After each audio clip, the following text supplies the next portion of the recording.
Up here, yes! Give it up for them! Give it up for them right now! This is my best friend Claire. Give it up for Claire! She's so hot! All right, you guys. That was so wonderful. Did you know it's my birthday? I'm so close to dying. We have to be louder than that, you guys. I only plan on making it to 40. Did you know it's my birthday? Oh my God, thank you so much. Let's keep that energy going right now for my best friend in comedy. She makes me say that. She makes me say that. She's a bitch. Give it up right now for Casey Larwood. I'm assuming that's an inside joke. Yes. Every time I see Lee, they say, "Tell me your best friend." I go, in comedy. They hate it. I'm so excited to be here. Who here has a job? Yeah, that is a comfortably proportionate response. I'm so excited for you. Comfortably proportionate. Sometimes people don't clap because they don't know to, and I'm just going, God, that's sad. And stuff. Well, as you can imagine, there's a lot of safety inspections and legal procedure and paperwork involved with that. Well, my job is I am a waitress at Jimmy Buffett's Margaritaville.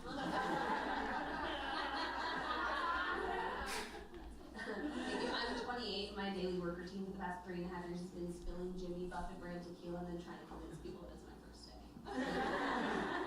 Yeah, it's gotten a lot harder too. They make me wear a 3-year pin now. Real badge of honor. What was the for? I didn't think I'd be able to tell this joke 3.5 years later. Anyone willing to admit that they pee in the shower? Always more than the same. It's fantastic.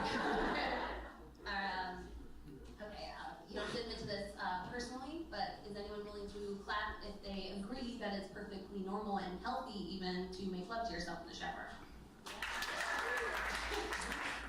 Okay, cool. So like no judgment. Yeah, you guys are a lot cooler than women in my gym. Did this come from a true story? Ish. The middle of it. Yeah, no, relax. I don't do characters. I mean, I have one. Okay, this is a guy gaslighting his girlfriend in the 1690s. Whoa, bet. Never said I that thou were a witch, alright? Said I that thou were being a witch. That's my one character. Thank you so much. Thank you. Silly yet accurate. Yeah. A weird time in our nation's history. Probably why we don't have more female magicians. And this was all to set up this rant, right? Yes. You know, there was one woman saying, "Hey, look, a pebble behind your ear," and the guy was like, "Why'd you fucking do that?" Was that for? So did you come up? Which joke of this segment came up first? One day I did that trick where I pull a pencil out of into my ear and then out my mouth, and my boss was like, "Whoa!" I was like, "Yeah." And back in the day, you could have me burned at the stake for that, and he didn't get what I was saying at all. Oh no! I was like, "Yeah, for sure," and I was like, "Weird." For sure. Yeah, and I was just like, and then this thing how guys probably pulled that shit all the time, and I'm sure magic, sleight of hand magic, was just another excuse to burn my mistake. Jesus. I wasn't paying attention in school.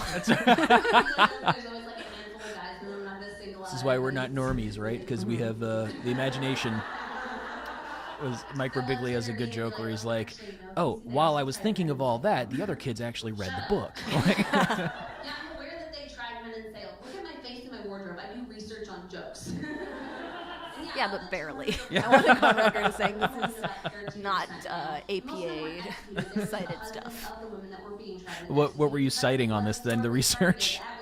That there were articles that said there were about 200 or more trials, and then I looked at a lot of the names on the records of men, and it mostly was husbands of women that were also being tried, and that's all I'm saying. Yeah. And then the statistic that 13% was an average of names that I found. It's not accurate at all. I'm sure there's people that'll see this online and be like, actually. Because we don't fucking have to. Men do magic for magicians. God, I laugh after everything I say like an asshole. You're like, oh, this is funny. I'm hearing it for the first time, too. Yeah, just you guys are so lucky.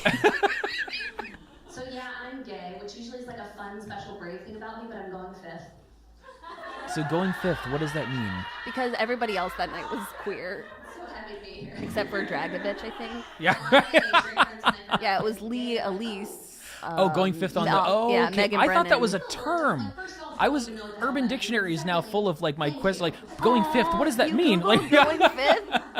It's like, is this a term I don't know? Oh, what could that possibly mean? Leave your answer in the comments. Yeah. You were lesbian all this time? I think it was just a nerd. That was the worst day of my life. Really? It wasn't that bad, but it was just like so embarrassing. It's like, I thought you were just nerdy. Jeez. And you have the voice down too. Like, if you met him. And I'm like, if you hear that voice, be like, why are you shocked that I'm gay? Website with the tens of thousands of female profiles. We find like maybe 15 profiles of like sane, attractive, decent-hearted, emotionally available lesbians. And 5 of those profiles are just me catfishing the other 10, so it's fucking chaos. 5 dating profiles? No, really? I don't catfish people. That's stigmatized now. You ever go on a first date with somebody and the first thing they say to you is, well, I'm a Cancer. Yeah, you realize that they were warning you? Like, not even from the cute and stupid, like, well, I was born in July, so I'm moody, but I'm also adventurous. No, she was saying, hey, just so you know, I'm a malignant entity, and a year from now, my presence are also going to make your hair fall clumps. Anyone else here in love? Well, look at me breaking the fourth wall. Yeah. Cool. And you mimed that fourth wall. So I was at the gym recently, duh. And I get a phone call, and it's Bae. And she obviously wants to talk, and she's calling, so I step outside the gym, and I say, hey, is everything okay? And she goes, yeah, everything's fine. And I'm like, okay, what's So wait, she wrong? called to break up with you and said everything was fine? That's so awkward. I mean, again, she was dealing with some family stuff, and so I was like, "You okay?" And her just response, like, I think she didn't want to do it.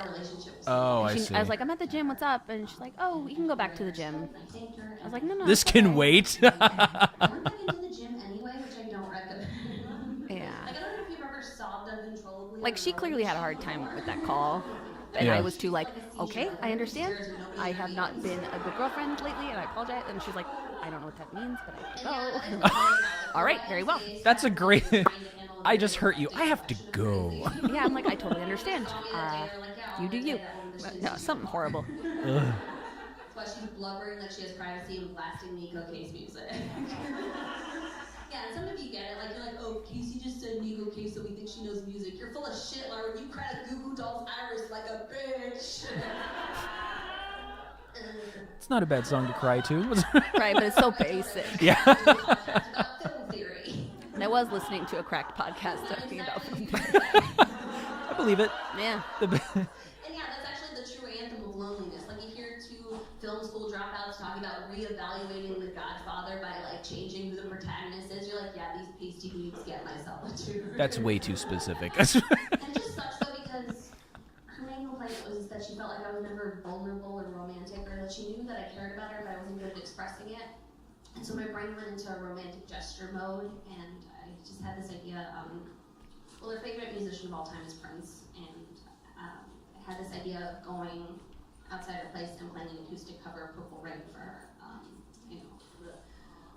Yeah, but I just feel like it's a beautiful song that captures the pain of failing to be there for somebody you love, and she just left this gaping hole in my heart, and now I just want to do whatever it takes to ruin Prince for her. Yeah. That bit's so hard to get through. Why? Because it's so quiet. Oh, Up yeah. until I say anything. You dug yourself a hole, Yeah, yeah. I'm just like, oh my god, if they don't laugh, I'll kill myself. So fun twist, I have the Cancer in that story. And it comes around full circle. Yeah. That's pretty good craft. Thank you. That's been my tag for a lot of my breakups. I'm the crazy one. I realize, yeah, that might be the title of my book is I'm the Cancer. Oh god, that works on so many Yeah. levels. I noticed a pattern with my other girlfriends, and I'm just wondering if there was ever something that I did or said or the way that I interacted with you that made you think I didn't love you or understand you or appreciate you enough. And my ex said, well, in paraphrasing, she said,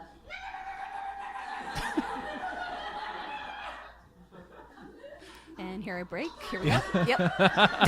Whoops. I thought you were gonna say my ex is a Muppet or something like that. I was gonna be like, that's my impression of Lee, but then that would have just been too inside. 'Cause that's what the voice I do when I make fun of them, and they hate it. I don't know why. For my relationship setting, like you can surmise this by letting me talk for 8 minutes, but I'm an awkward lover. I mean, have I tried 69 before? Hell yeah, one time, no big. Should I take the numerical? So this is a very shortened joke of like a 5-minute bit you've had before. I remember this being a longer bit. Yeah, I think it was like the end of a bit for like a set for a while. Mm-hmm. Hit me like, oh, that's why people giggle when you say 69, because this is silly. And then my date said, hey, what about your asshole? And I said, what about it? This is already a circus. No, thank you, no. And I guess she didn't hear me, so that was a fun evening. Some of you ladies got quiet. That's not like a Me Too story. It's more like a parable about not talking with your mouth full. That was fucking awesome. How did you come up with that? About not talking with your mouth full? Yeah, so it does sound like a Me Too story. And it... I hate when she talks shit about 69. I love 69. Because it sounds like a story where a girl is licking my butt, even though I said no. Against your will, yeah. Hi, Mom. Thanks for listening. They're not listening to this. No. When I first told that joke, I think I relied too heavily on the shock factor. Like, I get like too angry when I say, this is already a circus. And then I rely on that too heavily, and then I'd just be like, she didn't hear me. And then I just would pause, and it never worked. Oh, so thankfully, not thankfully, this new movement, but now I have like words. I'm like, it's not like a story where I got hurt. Like, it's just a story about don't talk with your mouth full. Yeah. But you dig it out because that's a God. That's it became kind of harrowing all of a sudden because you do picture like, oh, this is silly, and then silly goes right into, oh, non-consensual possibly, and then you're like, oh, she just didn't understand me because my face was in her vagina, and I'm like, oh, yeah, okay.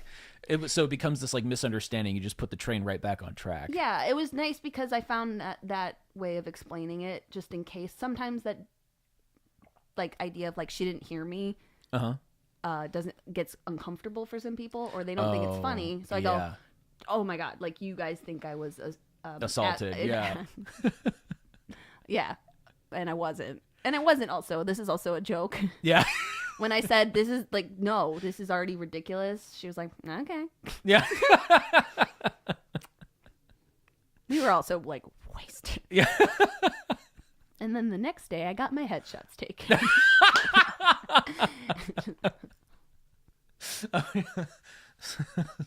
What is this new expression you've come up with for your headshots? I call it a puss-eating grin. Now look surprised. Oh, I can do that. No, I barfed right before my headshot was taken. And I'm like, no. And the photographer's like, yeah, I've dealt with plenty of bulimics. Yeah, I was like, I am a real model.